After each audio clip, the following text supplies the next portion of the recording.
Hello, good afternoon, good evening. It's Constance here, your lactation consultant and infant feeding specialist, presenting for Parenting Genie. Today from my lounge room, it's a little bit cooler, so I decided not to go on the veranda. I hope you can hear me okay and you can see me okay. And I hope you're doing well. Anybody who's celebrating the lunar year of the fire horse, Happy New Year. And I do not know why everything is flickering on my screen. I hope that's not the case with you. So today I chose a topic called responsive feeding. Now you may wonder what that means. It's about responding to your baby's or even to your child's cues. So the only really responsive feeding would be breastfeeding, because you can't breastfeed the baby, doesn't show you cues. However, we know that many parents these days express breast milk, or they do combination feeding. They do some partial breastfeeding and partial bottle feeding. So that's the reason why I would like you to listen to my talk today. So responsive feeding is all about your relationship with your baby.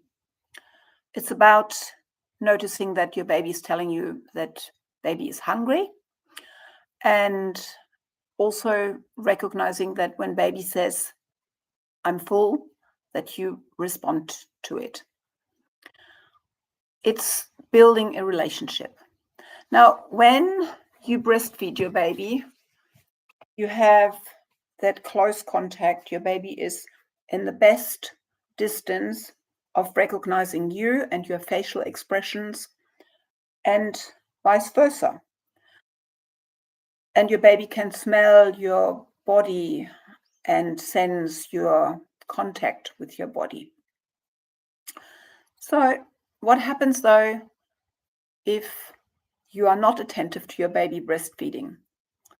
So if your baby is breastfeeding and you're just, let's say, on the phone, and you're just not actually looking at your baby at all, well, that is non-responsible breastfeeding.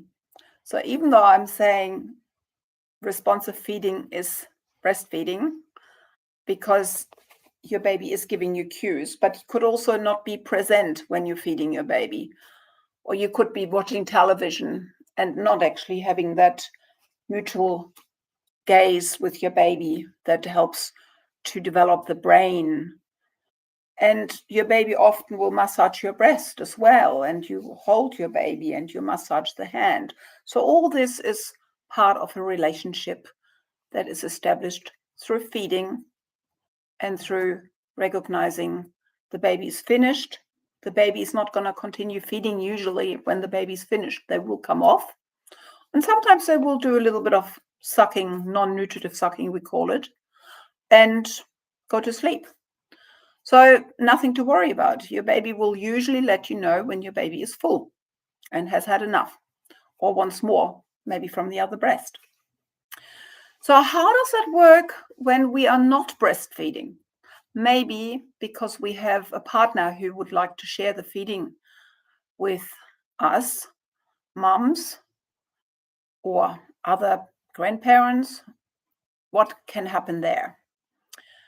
What you see in hospitals of staff that are bottle feeding babies, they don't have a very close relationship to the baby. All they usually are trying to do is to make sure the baby has had enough to eat. And especially in special care nurseries where the little babies may not be as expressive, showing their cues, because they're often still very, very sleepy and very, very small. And then we are doing scheduled feedings because that's what they need to grow and develop. But now you are home with your term baby, and let's say your baby is a few weeks old or a few months old, and you want to introduce a bottle, and because you may want to go out and you want to express breast milk, or maybe you want to use formula. So what we want to know is our baby actually hungry? So our baby will show us cues. They will turn their head, they will smack, they will put their hand to their mouth. And then the late feeding cue is crying. So if you wait until your baby is crying, then you've pretty much left it too long. The baby is now stressed and may not even enjoy feeding so much because it got to the point where it had to cry. And crying means that the baby's stress, there's cortisol release, which is a stress hormone. And so maybe you need to comfort your baby first before you start feeding. Now, with responsive bottle feeding, we use something that is called paced feeding method. So you may have seen lots of images and lots of photos and videos where a baby is sort of being held like that and the bottle goes in. So basically like that. So what does that mean? That means the baby is really drinking very fast because that's the only way they can control not to choke. Because putting something into the baby's mouth does elicit the sucking reflex. So you put a finger or a dummy or something into the mouth of the baby will suck. If you put a bottle with breast milk or with formula into the baby's mouth, the baby will suck. And if there's milk flowing, then they will suck very, very quickly so that they don't choke. So the paced bottle feeding method was developed many, many years ago already. And that means you don't have your baby so flat that your baby is reclining too far. You have your baby reasonably upright. The other thing that you do, you're obviously facing your baby and you're talking to your baby and saying, okay, it's time to feed. I can see that. But you may want to tease a little bit the lips, and then the baby will open the mouth, and then you can bring the bottle in. You may even wait until the baby sucks the teat of the bottle in. Now, the other thing that I always suggest is use a standard teat and use a slow flow teat. Don't use anything medium or fast flow. So use something really small so the baby can get used to the flow rate and has got time to adjust. And then what you do is you do not hold the bottle like this because, as I said, the baby would go glock, glock, glock, glock. You hold the bottle horizontal. You do not have to worry about the baby taking in air because they will burp it out. So what you want to do is you want to hold the bottle fairly horizontal, and then the baby is going to suck, swallow, suck, swallow. And then when they have a pause because it's too far, you don't have to take the teat out. You just lower the bottle. And then once the baby starts sucking again, you bring the bottle up again. And the baby goes suck, swallow, suck, swallow, suck, swallow, suck, swallow. And then they have a pause again. And so what you're doing is you are imitating a suck, swallow rhythm that a baby would usually have when the baby is breastfeeding. Now, if the baby is at some stage clamping the mouth or spitting the teat out, try not to force the baby to finish the bottle. Try to imagine what happens with us. We are sitting in front of our plate and we are full. And usually we may not eat what is left on our plate just because it's there. Having said that, as a child, I always had to eat everything. And I was forced. And how did it make me feel? Not very good. So that also means that if you've got breast milk in your very precious breast milk in your bottle, you may not want to fill up the whole bottle. You may just offer a little bit less as you are getting more used to how much your baby is taking in a feed. Because many mothers work very hard expressing their breast milk, storing it in the fridge, freezing it, and then defrosting it for their baby.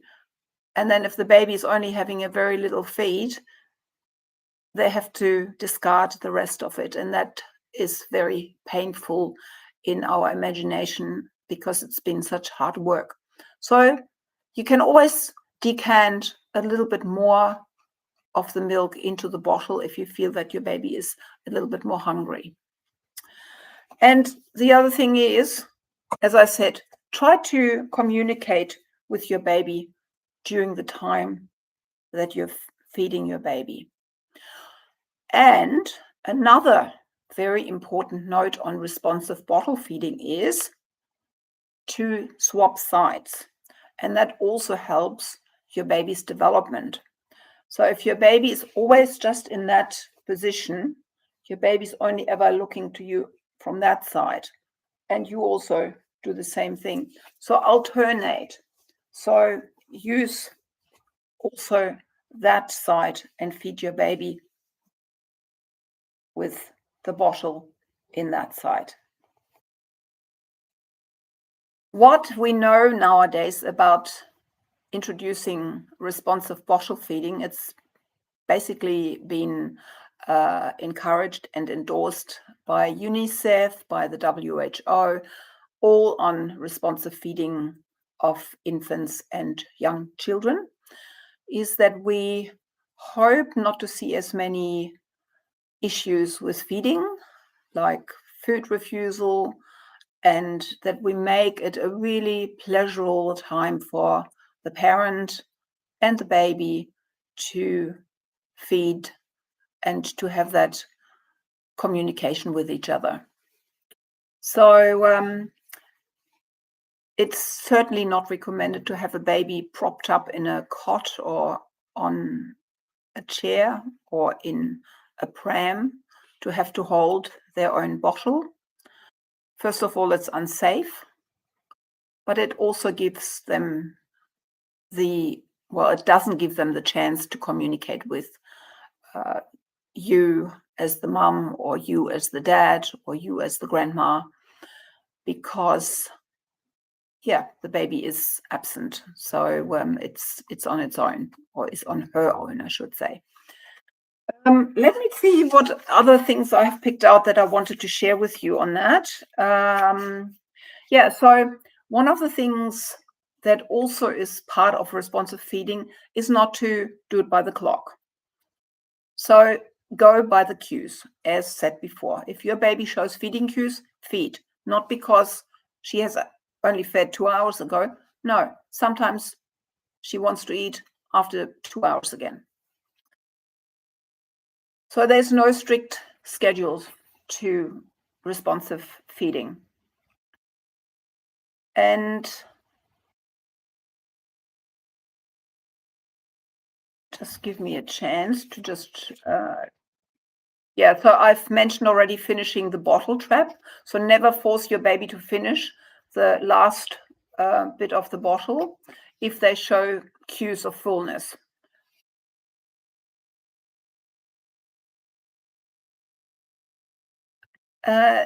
Also be aware of babies at around 4 to 6 months. They do get distracted. They do that with breastfeeding as well as with bottle feeding. So they may just get interested in something else. So that doesn't necessarily mean that they're finished.